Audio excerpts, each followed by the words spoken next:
गुरुदेव टैगोर मानते थे विविधताएं रहेगी, विचारधाराएं रहेगी, इन सब के साथ ही हमें खुद को भी तलाशना होगा। वो बंगाल के लिए कहते थे, बांग्लार माटी बांग्लार जल, बांग्लार वायु बांग्लार फूल, पुण्य हो पुण्य हो पुण्य हो हे भगवान। लेकिन साथ ही वो भारत की विविधता की भी उतना ही गौरवगान बड़े भाव से करते थे। वो कहते थे, हे मोर चित्तो पुण्यो, हे मोर चित्तो पुण्यो, तीर्थे जागोरे धीरे, ई भारतेर महामनोबेर सागरो तीरे, हेथाय दाराय दबाहु बाराय नमो नरोदे बोतारे। और ये गुरुदेव का ही विशाल विजन था कि शांति निकेतन के खुले आसमान के नीचे वो विश्व मानव को देखते थे। ऐशो कर्मी, ऐशो ज्ञानी, ऐसो जन कल्याणी, ऐशो तपस राजो है, ऐशो है दिशक्ति, संपद मुक्ता बंधो सोमाज है।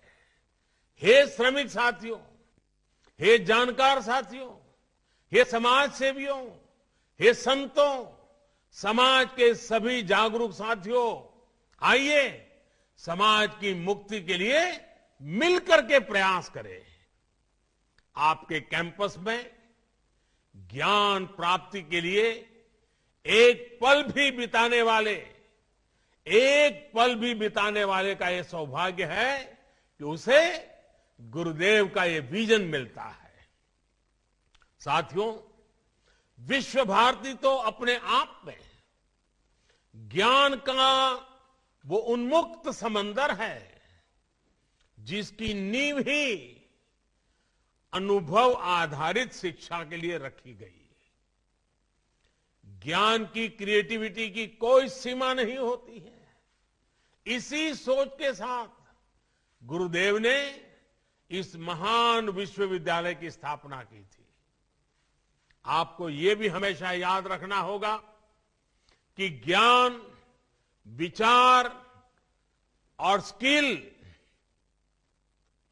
स्टैटिक नहीं है, पत्थर की तरह नहीं है, स्थिर नहीं है, ये जीवंत है, ये सतत चलने वाली प्रक्रिया है।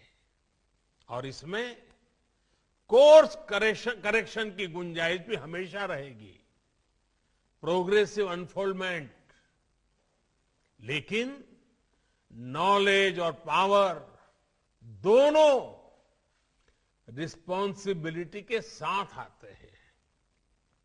जिस प्रकार सत्ता में रहते हुए संयम और संवेदनशील रहना पड़ता है, रहना जरूरी होता है, उसी प्रकार हर विद्वान को, हर जानकार को भी उनके प्रति जिम्मेदार रहना पड़ता है जिनके पास वो शक्ति है। आपका ज्ञान सिर्फ आपका नहीं बल्कि समाज की, देश की, अरे भावी पीढ़ियों की भी वो धरोहर है।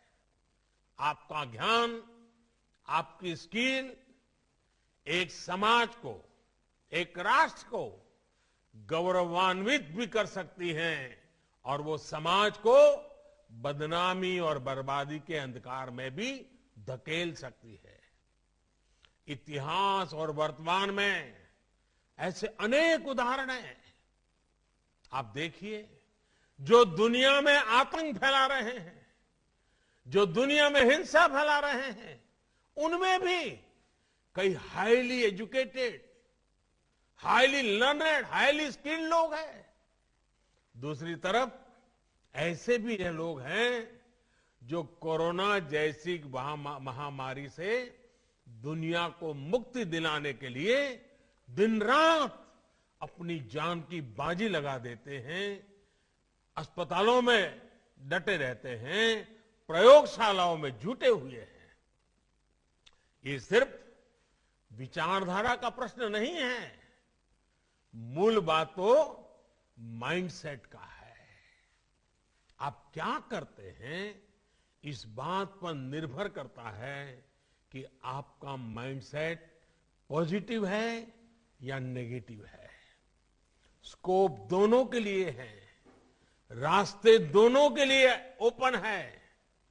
आप समस्या का हिस्सा बनना चाहते हैं या फिर समाधान का, ये तय करना हमारे अपने हाथ में होता है।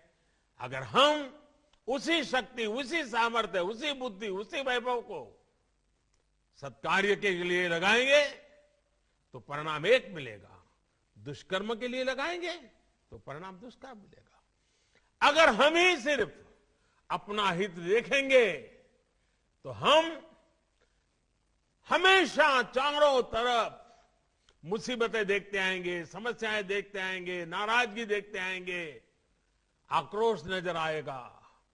लेकिन अगर आप खुद से ऊपर उठ करके, अपने स्वार्थ से ऊपर उठ करके नेशन फर्स्ट की अप्रोच के साथ आगे बढ़ेंगे तो आपको हर समस्या के बीच में भी सॉल्यूशन ढूंढने का मन करेगा, सॉल्यूशन नजर आएगा।